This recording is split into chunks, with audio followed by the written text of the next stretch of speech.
Christ is our victory. Daily meditations on great texts from the Book of Books.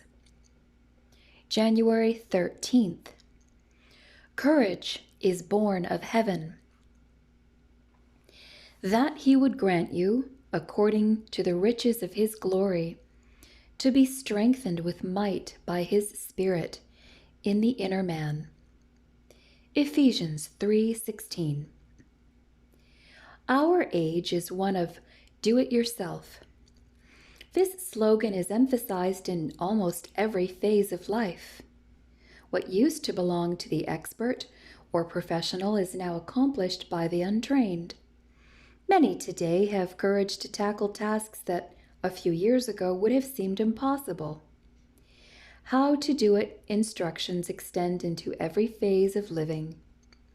There are rules to enable one to overcome anxiety, to cure worry, to instill courage, and to become master of himself.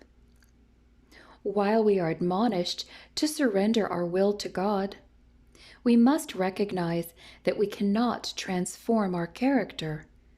Christ, and He alone, is our helper. Of ourselves, we cannot overcome despair and engender courage. This comes from God.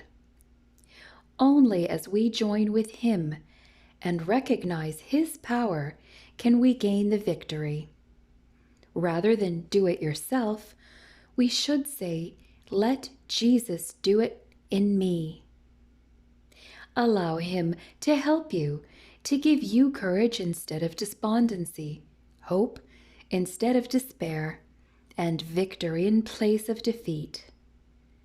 We may not have much of this world's goods. We may not be considered brilliant. But if we bring to God what we have, He will multiply our talents many-fold. He can make of us what we cannot make of ourselves.